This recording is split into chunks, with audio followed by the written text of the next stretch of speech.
Bueno, vamos a hablar un poco de economía. La semana ha sido, bueno, las últimas semanas vienen siendo cada vez más movidas y para poder indagar sobre estos temas, del otro lado de la línea vamos a saludar al licenciado en Economía Política y además doctor en Historia de la Universidad de París-Sorbona y además, bueno, docente, investigador del CONICET, el economista Mario Rapoport. ¿Cómo le va, Mario? Buen día. Marcelo Aymar lo saluda. ¿Cómo está?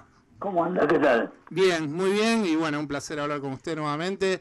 Y cuando estaba pensando esta entrevista, no sabía si hablar como primera pregunta, expresarle algo muy puntual o tal vez que usted nos pueda dar su mirada acerca de si tiene tiempo el gobierno para poder revertir esta situación de incertidumbre que me parece que está sintiendo el argentino en tanto las políticas económicas que está llevando adelante la administración de Mauricio Macri. Me parece que la palabra es incertidumbre y bueno, y económicamente cómo se puede llegar a subsanar y si tiene tiempo de revertir esto la administración de Cambiemos. Bueno, creo que este gobierno es un gobierno del pasado, está claro, y piensa en términos del pasado, pero el pasado ya pasó y ahora cambiaron las cosas en el mundo. El pasado era el momento de la globalización, de la liberación de los capitales por todos lados,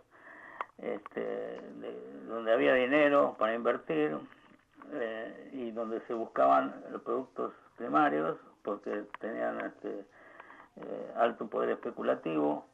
Ese momento pasó. Yo creo que este gobierno está viviendo de vuelta a los años 70. Ahora, por el contrario, como yo digo en un artículo que escribí hace poco, la teoría de la ventaja comparativa se dio vuelta. Antes la teoría de la ventaja comparativa significaba que se intercambiaban productos industriales por productos alimenticios, ¿no? Que fue como planteó David Ricardo. Pero el hecho es que Ricardo no suponía que las plantas industriales en Inglaterra podían trasladarse a otros países y producir productos manufacturados también. Bueno, eso es lo que ocurrió en los últimos años. Si las grandes corporaciones se fueron a los países pobres en busca de mano de obra más barata y produjeron manufacturas mucho más baratas, que volvieron a los países industrializados a competir con sus propios productos, creando desempleo, creando una baja en la capacidad adquisitiva de sus habitantes, y eso es lo que determinó de alguna manera el triunfo de Trump en Estados Unidos, ¿no? Con la población insatisfecha frente a esta situación, y lo mismo el Brexit en Gran Bretaña. Por lo tanto, nosotros estamos navegando a contramano. Mientras el mundo se protege y el mundo vuelve a situaciones anteriores, para parecidas a la década del 30, con un proceso de desglobalización, la Argentina piensa que estamos en plena globalización, que vamos a conseguir capitales fácilmente, cosa que no es así. Los capitales no van a venir, porque menos todavía un país con la incertidumbre que tiene la Argentina, y tampoco las exportaciones primarias se están cotizando como se cotizaban hace 10 años. Claro. De modo que esto nos crea un déficit en la balanza comercial muy fuerte, nos está creando una situación muy difícil en la balanza de pago con la cuestión de la deuda, de la nueva deuda que está tomando. De modo que este es el tema, ¿no? Es decir, parece un mundo de locos. Mario, y por ejemplo, yo por un lado veo que el gobierno hace mucha prensa acerca de estas reuniones que están viniendo economistas. Va a haber un encuentro del BID entre semana en la provincia de Mendoza y bueno, ha venido Christine Lagarde. Y además, por otro lado, este empuje de, bueno, nosotros somos un poco los precursores de estos encuentros por el G20. Por otro lado, me parece que se dan de bruces por esta inconsistencia y no saber si continúa Sturzenegger al frente del Banco Central semana a semana. Es como que por un lado hay una lectura de mucha firmeza, de apertura, de la Argentina realmente es un país que a nivel macro ha estabilizado sus variables económicas, pero si uno rasca un poquito internamente se da cuenta que uno no puede vivir en una tranquilidad económica cuando semana a semana se está elucubrando si sigue o no un funcionario tan importante como Sturzenegger. No sé qué opinión tiene sobre esta realidad. No, pero el tema de Sturzenegger es el tema de lo mismo. Es decir, estos teóricos de neoliberalismo consideran que la moneda es neutra, que la moneda no juega en economía, y por lo tanto el tema esencial para ellos es establecer estas metas para inflación, este tipo de políticas que no llevan a ningún lado. Se compadecen con las políticas de apertura que estamos experimentando. De modo que es toda la misma historia. Son todas cosas que han fracasado en Argentina y han fracasado en el mundo. Y más en estos momentos donde todas las políticas van en dirección contraria. En el mundo van en dirección contraria. Trump es proteccionista, ¿no es cierto? Entonces, ¿cómo vamos a meternos nuestros productos con países proteccionistas? El mismo acuerdo que se tenía que firmar entre el Mercosur y la Argentina y Sí, Unión Europea. La Unión Europea es muy difícil que se pueda firmar. Ya hace un tiempo no se firmó el acuerdo entre Estados Unidos y la Unión Europea por razones inversas, porque los europeos temían que Estados Unidos podía penetrar en sus mercados agrarios. Bueno, nosotros obviamente con Europa tenemos el mismo problema, que Europa se protege sus mercados agrarios y nosotros no podemos entrar tampoco ahí. Por eso fracasó el ALCA. De modo que vamos en dirección contraria a lo que va el mundo, dejando de lado la situación interna, ¿no es cierto? Pero esto incide fuertemente sobre la situación interna, ¿no? Y de vuelta volvimos bajo la supervisión de los organismos financieros internacionales, que siguen insistiendo con estas políticas que en realidad ya han mostrado su fracaso en el pasado, ¿no? Recordemos el blindaje con el gobierno de la Rúa, que terminó con la crisis de 2001. De modo que no hay mucho que decir. Es decir, yo puedo poner artículos que escribí hace 10 años y los pongo ahora y es lo mismo. Van en la misma dirección. No hay un misterio en todo esto. Y este día a día del dólar, ¿ellos no considera a usted que los va carcomiendo a nivel electoral? Porque se vive en una tensión. Ellos ayer vendieron 413 millones de dólares para frenar el alza del dólar. Lógico, porque no hay otras posibilidades de ahorro de la gente y porque vivimos en una economía semidolarizada. Todo el sector inmobiliario está dolarizado, cosa que no está, por ejemplo, en Brasil.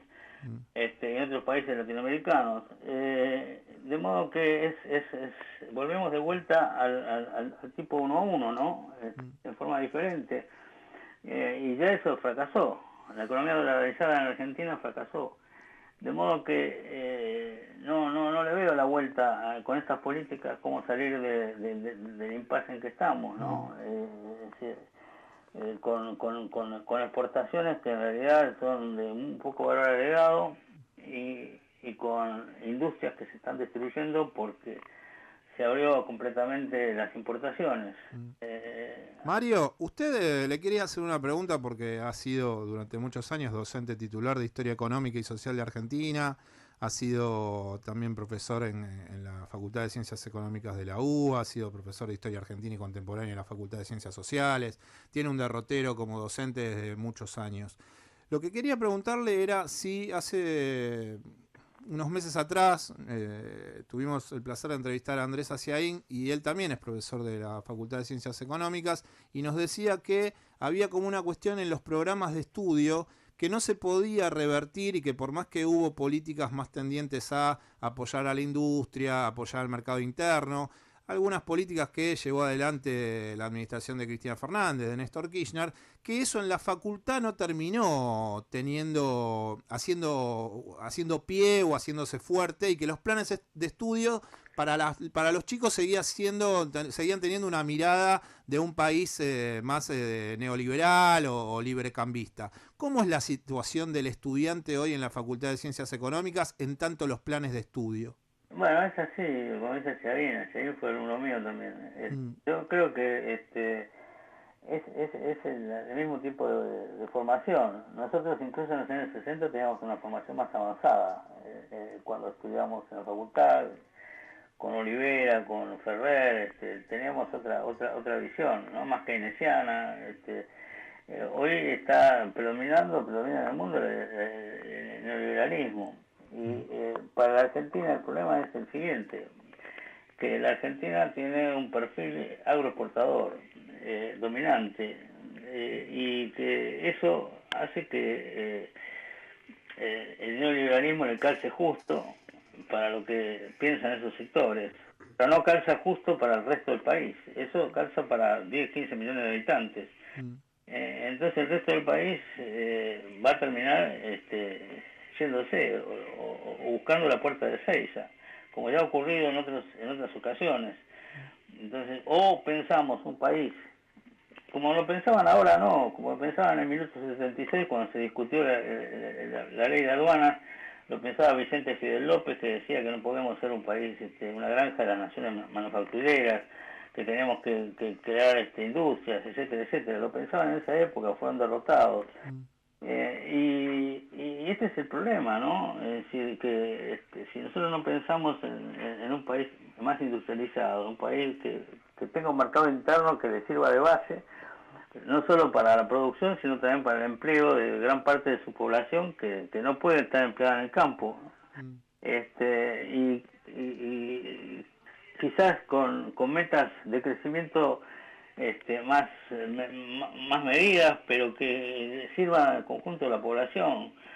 Me parece que ese es el punto, ¿no? Es decir, aquí todo ese sector industrial, etcétera, ha sido derrotado permanentemente, salvo un pequeño periodo de tiempo.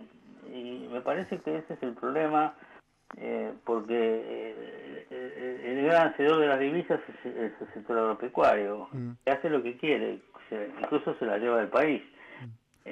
Usted, Mario, ha escrito un libro que para mí yo creo que es el más importante que usted ha escrito, que es Historia Económica, Política y Social de la Argentina, desde 1880 hasta el 2000. ¿Y por qué digo tal vez, no sé si el más importante para usted, pero seguramente el más trabajoso, porque estamos hablando de un libro que tiene cerca de 1150 páginas, que podrían ser muchos más, porque no han sido muy generosos con el tamaño de la letra.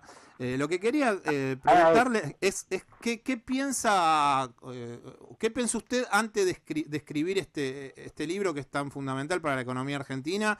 ¿Y qué le pasa a un economista que sabe que se va a tener que enfrentar a un desafío tan importante como escribir un volumen que le lleva tanto tiempo y que es tan trabajoso?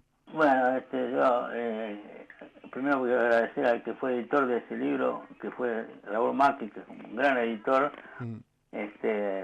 Pero después ese libro se fue ampliando, llegó hasta el 2006, las últimas ediciones, incluso hizo una edición hasta el 2007. Y aparte lo fui ampliando con otros libros, otro en el ojo de la tormenta. Yo creo también que editó el Fondo de Cultura Económica, ya planteó situaciones actuales, ¿no? Coyunturas mucho más actuales. Y además en otro libro que también publiqué hace poco, ganó un premio nacional, Bolchevique de Salón, vuelvo al tema que es una biografía del argentino que fundó la Escuela de Frankfurt, donde este hombre, que era un millonario porque era hijo de un gran empresario de cereales, nos escribe, que no tenía las ideas del padre, nos escribe una Argentina fina y secular, que es la que en pleno éxito va a mostrar las raíces del fracaso posterior de la Argentina, ¿no es cierto?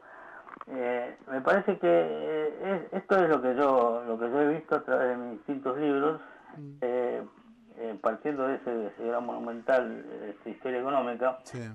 Pero todos me refuerzan en la misma situación, ¿no? Incluso análisis comparados con Canadá, con Brasil, con Australia, participando en seminarios en distintos lados, y siempre llego a la conclusión de que la Argentina perdió el tren con respecto a esos países que sí se industrializaron, que sí tienen poderosos sectores industriales, y que con eso han sabido no dejar de ser exportadores agropecuarios, pero sí manejarse mejor en la economía mundial.